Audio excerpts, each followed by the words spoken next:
Hello friends, आज मैं आपको 2016 की इनसेन एक मिस्ट्री कोरियन मूवी एक्सप्लेन करने वाला हूँ। यहाँ पर एक लड़की को जबरदस्ती मेंटल हॉस्पिटल में ले जाया जाता है। ये जो मूवी है ये बहुत ही ट्विस्ट एंड टर्न से भरी हुई है। तो डायरेक्टली शुरू करते हैं। मूवी स्टार्ट होती है और हमें दिखता है कि हमारी जो मेन कैरेक्टर है जिसका नाम है सुहा, ये रास्ते से जा रही होती है। जाते जाते कुछ लोग उसे पकड़ लेते हैं और गाड़ी में डाल देते हैं। इसके बाद इसे मेंटल हॉस्पिटल ले जाया जाता है। इसे लोग वहां ले जाकर शॉक वगैरह देते हैं। ये सीन यही खत्म हो जाता है और हमारा नेक्स्ट कैरेक्टर हमें दिखता है। इसका नाम है नामसू। नामसू जो होता है तो एक चैनल के लिए वो काम करता है। इसका स्पेशल एक प्रोग्राम होता है। इसका प्रोग्राम जो है बहुत ही सक्सेसफुल हो गया है। इसी वजह से इसके आज इंटरव्यू चल रही है। इंटरव्यू जब चल रही होती है तो जो इंटरव्यूअर होता है उसकी असिस्टेंट वहां आती है और उससे कहती है कि नामसू का जो प्रोग्राम है वो फेक है। अभी अभी इसकी न्यूज ब्रोक हुई है। नामसू की पूरी रेपुटेशन खराब हो चुकी है। तो यहाँ से वो चला जाता है। अब हम देखते हैं कि 1 साल गुजर चुका है। चैनल के बॉस ने नामसू को बुलवाया होता है। ये दोनों गाड़ी में बात कर रहे होते हैं। ये जो चैनल का बॉस है उसे कह रहा होता है कि और एक नया प्रोग्राम आया है, तुम वो कर सकते हो, ये तुम्हारे करियर के लिए अच्छा होगा। नामसू को ये मंजूर नहीं होता। वो जो प्रोग्राम कर रहा था वही प्रोग्राम उसे चाहिए। उसका जो नाम खराब हुआ था ये प्रोग्राम के डायरेक्टर की वजह से हुआ था। इसमें इसका कोई भी हाथ नहीं था। गलत स्टोरीज इसके प्रोग्राम पर सुनाई गई थी, पर इसे इसके बारे में कुछ भी पता नहीं था। प्रोग्राम डायरेक्टर पर ब्लेम आए तो इसलिए अपने आप पर इसने ब्लेम ले लिया था। नामसू का ये प्रोग्राम करना नहीं होता, पर उसका बॉस उसे समझाता है कि कोई भी प्रोग्राम घटिया नहीं होता, तुम उसे कैसे एग्जीक्यूट करते हो ये इम्पोर्टेंट होता है। इसके बाद नामसू सोचता है और इसे करने के लिए एग्री हो जाता है। ये जो प्रोग्राम वो करने वाले होते हैं ये भूतों के बारे में होता है। भूतों की इन्वेस्टिगेशन वगैरह वो करेंगे और इस पर प्रोग्राम बनाने वाले होते हैं। अब नेक्स्ट सीन में हम देखते हैं कि नामसू का बॉस और उसके एक असिस्टेंट जो होती है ये सब डिस्कस कर रहे होते हैं। अब इनका जो प्रोग्राम है इसमें उन्हें कौन सी स्टोरी करनी है ये वो सिलेक्ट कर रहे होते हैं। इनके पास बहुत सारी फाइल्स वगैरह होती है, इसके बारे में वो बोल रहे होते हैं। नामसू को कोई भी पसंद नहीं आ रहा था। तभी वो एक जली हुई डायरी दिखता है। ये डायरी सुहान की होती है। सुहान ठीक थी, पर उसकी मर्जी के खिलाफ उसे मेंटल हॉस्पिटल में डाल दिया है, ये इस डायरी में लिखा हुआ होता है। ये जो हॉस्पिटल था 1 साल पहले ही जल गया था, इसी वजह से ये डायरी भी जली हुई है। नामसू अब डिसाइड करता है कि उसे यही अब स्टोरी करनी है। उसका बॉस मान नहीं रहा था, पर वो बॉस को कहता है कि एग्जीक्यूशन इंपॉर्टेंट है। उसी का डायलॉग उसे ही देता है। अब सब टीम लेकर ये जले हुए मेंटल हॉस्पिटल में आते हैं। यहाँ पर थोड़े टाइम तक रुकते हैं, पर वहाँ एक आदमी बहुत ही डर जाता है। उसने किसी को वहां देखा होता है। जब नामसू इसे देखता है तो वहाँ एक जला हुआ आदमी होता है। इसे फिर वो हॉस्पिटल में लेकर जाते हैं। ये जो जला हुआ आदमी है ये हॉस्पिटल का ही नर्स था। जब सुहान मेंटल हॉस्पिटल में थी तब उसे इसने हेल्प किया था। ये सब डायरी में लिखा हुआ होता है। जब इसकी आइडेंटिटी नामसू को पता चल जाती है तो उसके पास हो जाता है। वो सुहान का नाम लेता है और उसे कहता है तुम्हें अगर कुछ पता होगा तो तुम ब्लिंक करना। ये जब सुहान का नाम सुनता है तो डिस्टर्ब हो जाता है। नामसू को फिर वहां से जाना पड़ता है। अब नामसू को पता चल चुका है कि इस डायरी में जो भी सब लिखा है ये सचमुच में ऐसा ही हुआ है। जो फायर मेंटल हॉस्पिटल में लगी थी, नामसू अब इसकी इन्वेस्टिगेशन करने लग जाता है। वो लोकल अथॉरिटीज से पूछता है तो उसे पता चलता है कि उसके बारे में इन्हें कुछ भी ज्यादा पता नहीं है। ये जब आग लगी थी उसी दिन एक पुलिस ऑफिसर भी मर गया था। सब लोग इस इन्वेस्टिगेशन में जुड़ गए थे, तो आग के बारे में कोई भी किसी को ज्यादा पता नहीं है। ये सब चीजें नाम अपने असिस्टेंट को कहता है। जब नामसू और भी इन्वेस्टिगेशन करता है तो जो पुलिस ऑफिसर मरा था ये सुहान के ही फादर थे।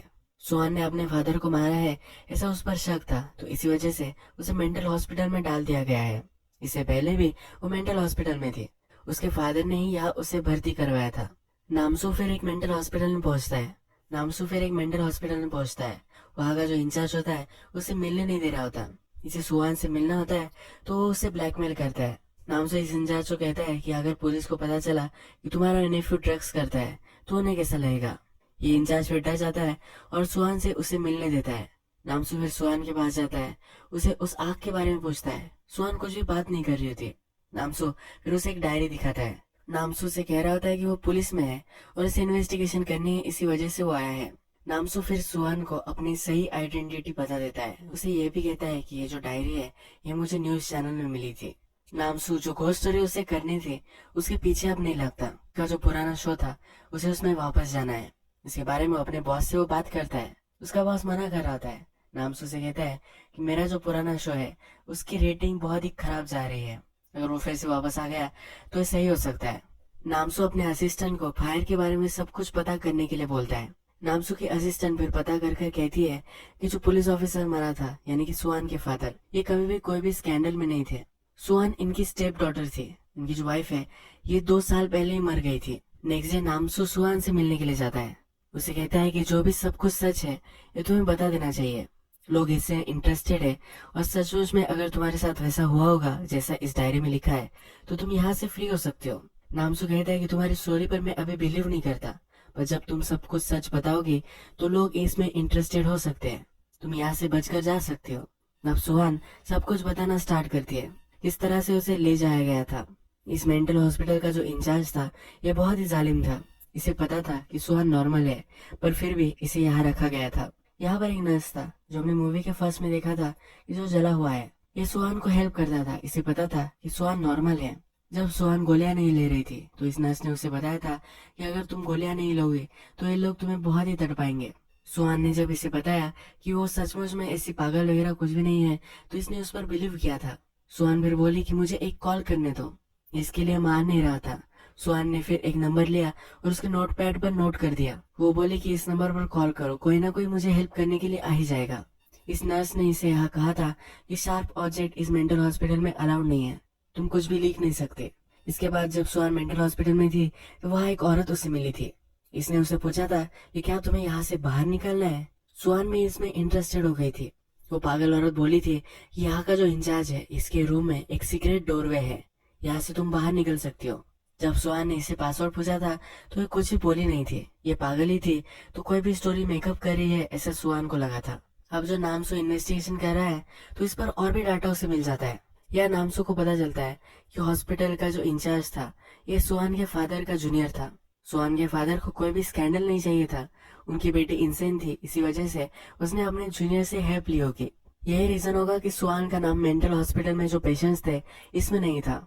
या कुछ ना कुछ तो गड़बड़ थी तो ये उसे एक्सप्लेन करता है। इसके बाद सुहान की मदर जब मर गए तो सुहान के फादर को यानी कि स्टेप फादर को अब बहुत सारी प्रॉपर्टी मिल गई थी।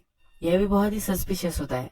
नामसू जब सुहान के पास फिर से आता है तो कहती है कि हॉस्पिटल का जो इंचार्ज था ये वहाँ के पेशेंट से अनैतिक शारीरिक संबंध रखता था। इस मेंटल हॉस्पिटल में रहना उसके लिए बहुत ही हार्ड था। इसके बाद हम देखते हैं कि नामसू और उसके असिस्टेंट अब पता कर रहे थे अगर सुहान मेंटल पेशेंट नहीं थे तो उसे क्यों वहाँ रखा गया था। जब भी कुछ लोगों से बोलते हैं तब उन्हें एक लॉ के बारे में पता चलता है। अगर किसी आदमी के केयरटेकर्स उसे मेंटल हॉस्पिटल में भर्ती कराने के लिए साइन दे देते हैं तब उस आदमी की मर्जी के खिलाफ उसे वहाँ रखा जा सकता है। ये बहुत ही घटिया लॉ होता है और इसके खिलाफ लोग बहुत कुछ कर भी रहे होते हैं, पर अभी भी ये चेंज नहीं हुआ होता। कुछ लोगों ने इस पर आवाज उठाने की कोशिश की थी पर यह सब दबा दिया गया था। कुछ साल पहले हॉस्पिटल का जो इंचार्ज था उस पर एक इंक्वायरी बैठी हुई थी। इस इंक्वायरी को सुहान के जो फादर थे इन्होंने सब निपटा दिया था। इसी वजह से हॉस्पिटल का इंचार्ज इसको ओ करता था। इसी वजह से उसने इसे हेल्प किया था। अब नामसू को पता करना होता है कि हॉस्पिटल के इंचार्ज पर इंक्वायरी क्यों बैठी थी। जिसकी वजह से इंक्वायरी हुई थी उसके रिलेटिव के पास ही जाते हैं। वहाँ पर एक औरत होती है। ये अब इन्हें कहती है कि मेरे फादर वहाँ थे, इनका एक ऑर्गन उन्होंने निकाल दिया था। मुझे जब ये पता चला तो मैंने उस पर केस की थी। सुहान ने अपने डायरी में लिखा होता है कुछ लोग जब ऑपरेशन थिएटर जाते हैं तो वहां से वापस ही नहीं आते। इसका मतलब है हॉस्पिटल का इंचार्ज लोगों के पार्ट्स निकाल कर उसे सेल कर देता था। हॉस्पिटल रिकॉर्ड्स में कुछ लोगों के नाम नहीं होते। इसका मतलब है जो लोग यहाँ आए थे उनका नाम ही नहीं था, तो इनके अगर ऑर्गन सेल कर देगा तो कोई भी केस वगैरह कुछ भी नहीं होगा। सुहान जिस कमरे में लॉकअप थी उसके साइड में और एक कमरा था। वह एक आदमी था जिससे बात कर सकती थी। उसने इसे कहा था कि उसे पता है कि यहाँ बाहर कैसे निकलना है। सुहान ने उससे जब पूछा तो उसने कहा कि मुझे शॉवर में आकर मिलना। जब ये शॉवर में उसके पास गई तो इसे कुछ भी मालूम नहीं था और सिर्फ वो टाइम पास करना चाहता था। उसने सुहान को जकड़ लिया था तो सुहान ने उसे एक चाकू से मार दिया था। जब सुहान ने उसे मार दिया तो सब हलचल मच गई। इसके बाद हॉस्पिटल का इंचार्ज वगैरह सब लोग उसके पास चले गए और सुहान वहां से निकल गए। हॉस्पिटल का इंचार्ज का जो रूम था उसके पास वो आ गई। वहां का जो सिक्योरिटी कोड था ये उसे पता नहीं था, पर उसे जो पहले पागल औरत मिली थी जिसने उसे बताया था कि उसे सब कुछ पता है, इसने उसे अब ये सिक्योरिटी कोड दे दिया था। ये अंदर घुसी और सीक्रेट डोर में उसे मिल गया। इससे वो बाहर की दुनिया में आ गई, पर ये जरा इंजर्ड हो चुकी थी। ये पागलों की तरह स्ट्रीट से घूम रही थी। ये पुलिस के पास गए और उनसे इसने हेल्प मांगा। इसे लगा कि पुलिस अब इसे हॉस्पिटल लेकर जाएंगे, वो इसे फिर से मेंटल असाइलम में ही लेकर गए। अब जो हॉस्पिटल का इंचार्ज था इस पर बहुत ही चिढ़ गया था। इसे फिर वो ऑपरेशन थिएटर में लेकर गया और इसके ऑर्गन निकालने वाला था। ये सब हम नामसू को पता चल गया है, तो ये सब चीजें अपने बॉस को समझाता है। इसका बॉस भी इसमें इंटरेस्टेड हो जाता है, एक अच्छी स्टोरी बन सकती है। इसका बॉस फिर मान जाता है कि छोटा सा सेगमेंट में तुम्हें दे सकता हूँ, इसके बाद तुम्हें जो भी सब करना है ये तुम कर सकते हो। अब नामसू को शो के लिए फुटेज चाहिए होता है, तो सुहान के पास आता है। सुहान से पूछता है कि क्या तुम्हारे फादर थे जिन्होंने तुम्हारे साथ ये सब किया था। सुहान कहती कि मेरे फादर जब मैं छोटी थी तभी मर गए थे। कह रही होती है कि उसे कुछ भी याद नहीं आ रहा, इसकी मेमोरी पर बहुत ही ट्रेस आ रहा है। नामसू जो इंटरव्यू ले रहा होता है सुहान की, वो अभी यही वो खत्म कर देता है। जो जला हुआ नर्स था जो इन्हें सब कुछ बता सकता है, ये भी हॉस्पिटल से फरार हो जाता है। अब इनके पास बहुत ही बड़ी प्रॉब्लम हो जाती है। नामसू सुहान से फिर से मिलने जाता है, तो सुहान अब इसे डिनाई कर देती है। इसके इंटरव्यू में वो क्वेश्चन का आंसर नहीं देना चाहती। नामसू अब डिसाइड करता है कि सुहान को कुछ भी याद नहीं आ रहा, हम उसे हेल्प कर सकते हैं कुछ भी याद दिलाने के लिए। उसके बॉस ने उसे जो स्पेशल सेगमेंट दिया होता है, जिसमें उसे सब कुछ स्टोरी बतानी होती है, उस सेगमेंट पर वो आता है और कुछ भी नहीं बताता। वो सिर्फ अपने नेक्स्ट वीक जो शो होने वाला है इसको टीज करता है। ये जो शो है ये उसके बॉस ने इसे करने के लिए परमिशन नहीं दी है, तो इस वजह से इसका बॉस बहुत ही इस पर चिढ़ जाता है।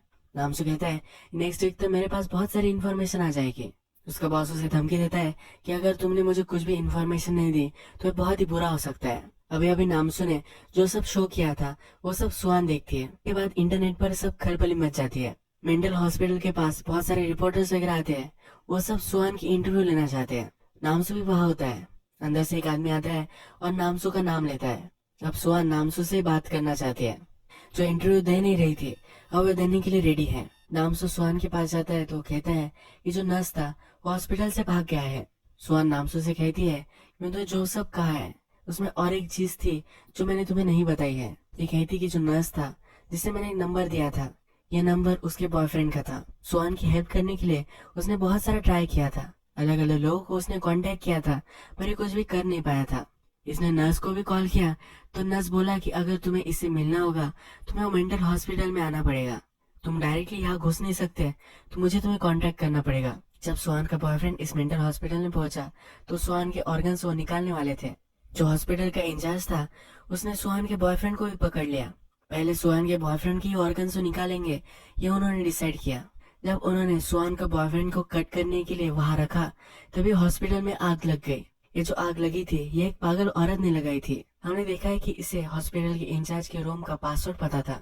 ये अंदर घुस गई थी और कैंडल से खेल रही थी, इसी वजह से अब हॉस्पिटल में आग लग गई थी। इस आग में हॉस्पिटल का जो इंचार्ज था उसे इन्होंने इंजोर कर दिया था। वो मरने ही वाला था, पर सुहान के बॉयफ्रेंड को भी उसने पकड़ लिया था। इसी आग में सुहान का बॉयफ्रेंड भी मर गया। सुहान यहाँ से बचकर निकल गई थी। नामसू फिर कहता है कि तुम जब बाहर निकली तुम तुम्हारे स्टेप फादर की आ गई, उसके पास जाकर तुमने उसको मार दिया।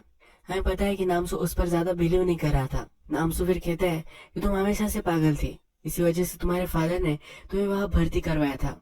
तुम जब बाहर निकले तो तुम्हें उनसे बदला लेना था और वो बदला तुमने ले भी लिया।